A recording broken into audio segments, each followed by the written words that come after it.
हरियाणा के लोग सेक्टर्स में भेड़ बकरियों की तरह जीने को मजबूर हैं। जो सेक्टर के अंदर रोड या सीवरेज या वाटर सप्लाई है वो इस भार को इस बढ़ाने के बाद भी ले लेंगे। जो पहले 30 साल पहले हरियाणा में सेक्टर्स डेवलप हुए थे उनमें इनको राहत देनी चाहिए, इनको अधिग्रहण और जगह जमीन करके नहीं लोगों को बसाने का काम करना चाहिए। तो मैं ये पूछना चाहता हूं कि सरकार क्या इस पॉलिसी को जो विकसित सेक्टर्स है प्राइवेट लाइसेंस कॉलोनी को उसको बंद करने की योजना है या नहीं है? नहीं है तो क्यों नहीं है? वो इसीलिए अतिरिक्त चार्ज लगा के अनऑथराइज्ड कॉलोनी ना बने। और दुनिया के बड़े बड़े शहरों में इससे 10 गुना तक की डेंसिटी है। तो सारा सोच समझ करके विचार करके ये फैसला लिया गया है और जनहित में फैसला है। श्रीमान जी रामनिवास जी है नहीं क्या? भाई रामनिवास जी है नहीं ना, फिर भी जवाब दे रहे। मेंबर नहीं है फिर भी मंत्री जवाब दे रहा है, यही तो गंभीरता है। मैं माननीय उप मुख्यमंत्री जी का धन्यवाद करता हूं, लेकिन मैं ये रिक्वेस्ट करता हूं कि इस सड़क को जल्दी से जल्दी बनवाई जाए, क्योंकि यहाँ पर करीब लगभग 2 दर्जन गांव इस सड़क पर आते हैं और एक काफी बड़ा क्षेत्र इससे जुड़ा हुआ है।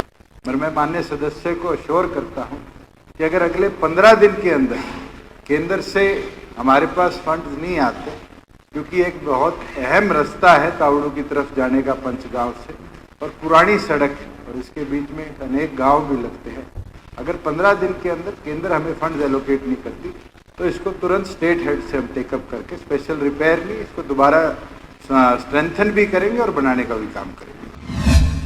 कई गांवों में बसें बंद हो गई थी, अब बात करते हैं तो कहते हैं बस नहीं है, बहुत कम चल रही है। मेरी आपसे प्रार्थना है कि जो कोरोना महामारी के दौरान से पहले बस चल रही थी हल्के में वो दोबारा चलाई जाए। कोविड के समय सारी बसें बंद थी, अब सारी सभी गांव शहर स्कूल में पूरी बसें चालू करेंगे और इसके जो भी बस स्टैंड की जमीन है उसके बारे में चर्चा करके जो भी हो जिसके लिए होगी उसे यूज करेंगे।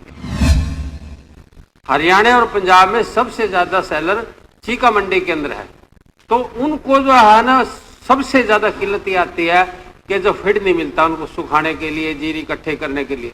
9 परचेज सेंटर आसपास में हैं, व्यवस्था हमारी पूरी है, लेकिन हमने एक मंडी बना दी, उसकी वो अगर हमें पैसा रियलाइज नहीं हो रहा, हमारी दुकान बिक जाएंगी, तब आगे यार्ड बढ़ाने का हम विचार करेंगे।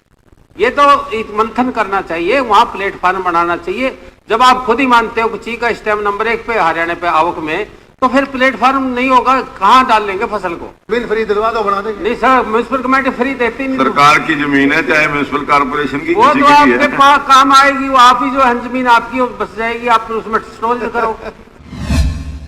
हाँ श्रीमान जी, जो प्रश्न है उसका क्या भाग है, इसकी जांच चल रही है और इसकी जांच एसडीओ सिविल जो सफीदों के हैं वो कर रहे हैं।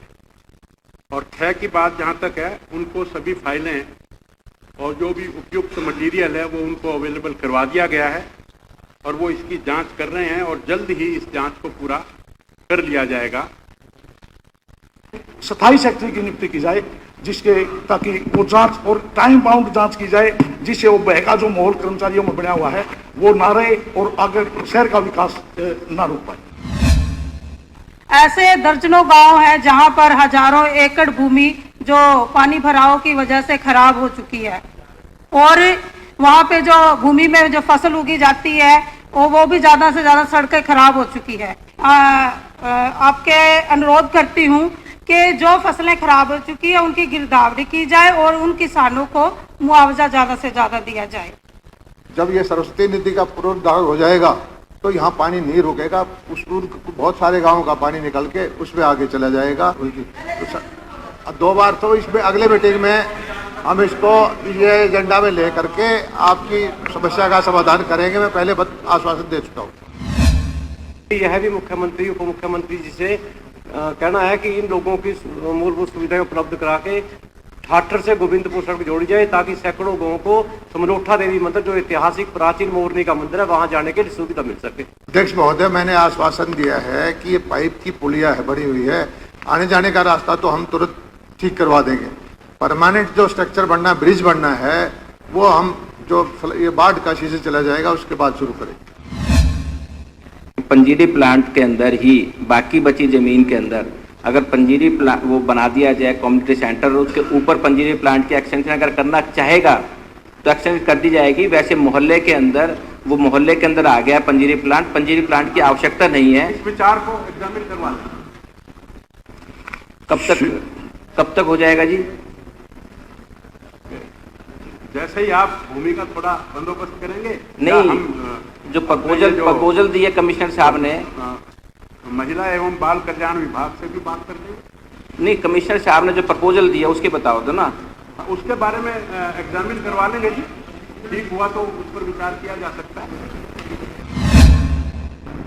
एक तो दौर का जो हल्का है माइनिंग का है, माइनिंग का काम ज़्यादा है ना।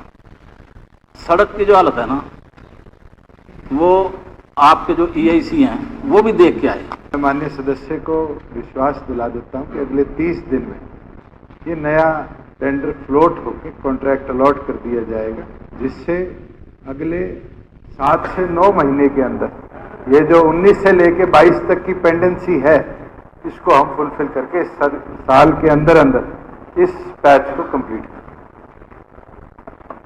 मेरा निवेदन ये है जी, ये 7 से 9 महीने की जो बात कर रहे हैं मंत्री जी, ये तो बहुत टाइम है। इतने टाइम में तो बुरा हाल हो जाएगा वहाँ। मगर मैं ये floor of the house assurance देता हूँ कि 1 महीने के अंदर टेंडर प्रक्रिया को पूरा करके 6 महीने में इस कार्य को पूरा कंप्लीट करा देंगे।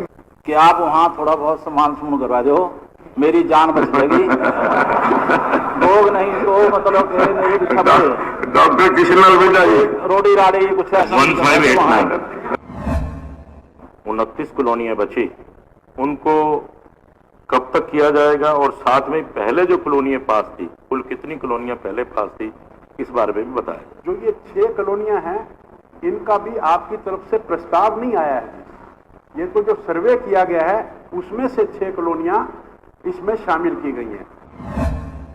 मेरा मुख्यमंत्री जी से आग्रह है कि इसको कम किया जाए। इसको एक बार रिव्यू करो इस बात के लिए कि 5% amount of the circle rate वो बहुत ज्यादा अमाउंट होता है। ठीक है, thank you ji.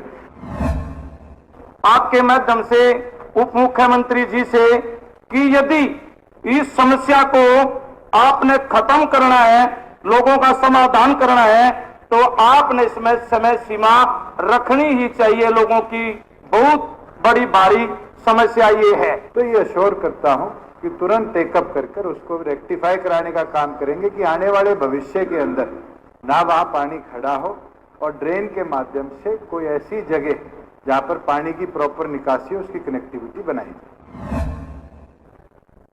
Calling attention में कन्वर्ट कर दिया गया। हाँ जी, माइनिंग का हाँ जी, एडजर्नमेंट मोशन था हमारे साथियों का, नहीं कॉलिंग अटेंशन में कर दिया। तो ये इतना सीरियस विषय है, हजारों करोड़ का घोटाला हुआ है। मैं स्वयं आ गया हूँ।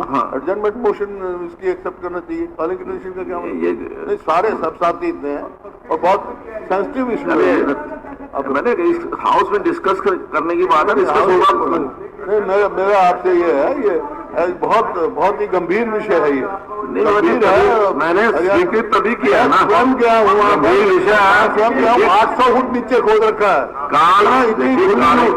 इतनी खुली और कोई एक्शन नहीं हो रहा। देखिए, कॉलिंग अटेंशन मोशन इसीलिए एडमिट किया है कि गंभीर विषय है, तभी तो उसके अंदर मेरी आपसे रिक्वेस्ट है, इसको एडजस्टमेंट मोशन हमारे दो। ये बहुत गंभीर विषय है। विधेयक हैं वो अभी तक जो प्राप्त हुए हैं, श्री अनिल विज गृह मंत्री जी के द्वारा the Haryana prevention of unlawful conversion of religion bill 2022, Shri Dushyant Chautala ji के द्वारा the Haryana prohibition of change of public utilities bill 2022। आप ऐसा करो, 9:30 बजे तक डलवा लो, कोई 10 ही नाम निकाल लेना, फटाफट निकाल के। 9:30 बजे निकाल देंगे। तो फिर 9:30 बजे का इनको टाइम दे दो, 9:30 बजे तक अपना डाल दें। हाँ ठीक है। और 10 बजे 5 मिनट में आप निकाल दो, 5 निकाल के फिर स्टाफ देखता रहेगा। तो बड़ी बात हो रही है। सबको टाइम दे दो, जिस तरह पहले बुलाया ना, पहले सबको बुलाया था उसी तरह बुलवा दो। एक बार बुलवा दो पूरे सेशन में, कोई बात नहीं।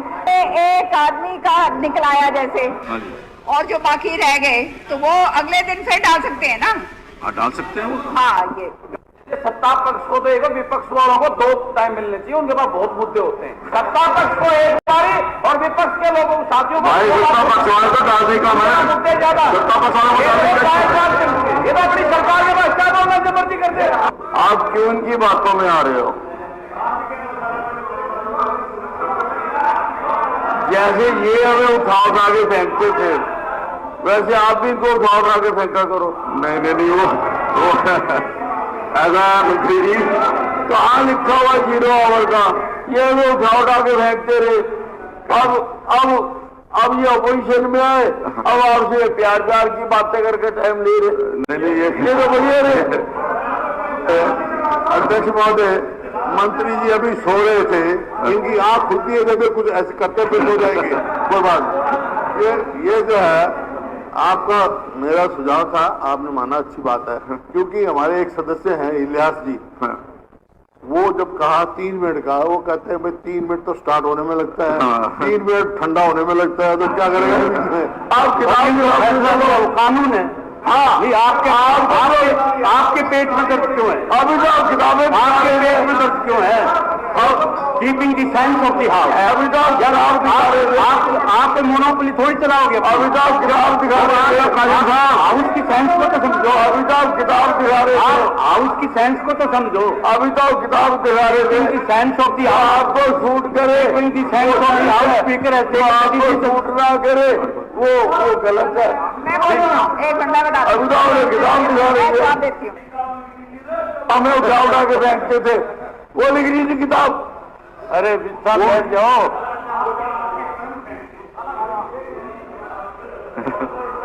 आप पहले बीमार हो और आप गुस्सा और करते हो, फिर तबीयत खराब हो जाएगी। आप हो जाएगी? नहीं किस लिए भाई? परमात्मा से दुआ करो कि गुस्सा स्वस्थ रहे हमेशा। याद नहीं आई? हाँ आज अरे सब आपके इशारे से होता था। पुराने मित्र हैं ये। तब लेकिन ये नहीं समझे, ये सदा ये समझा मैं विपक्ष में ही हूँ, खड़ा ही रहना है। बोलना भी नहीं, उठा के फेंक दिया। एक दिन में बोलना ही नहीं, मैं कुर्सी में बैठे रहा, तब भी उठा के फेंक दिया। कहते उठा साहब का देश है भाई। ये जैसी स्पीकर सर, हम अच्छी परंपराओं को लागू रखें, गलत परंपराओं को छोड़ दें।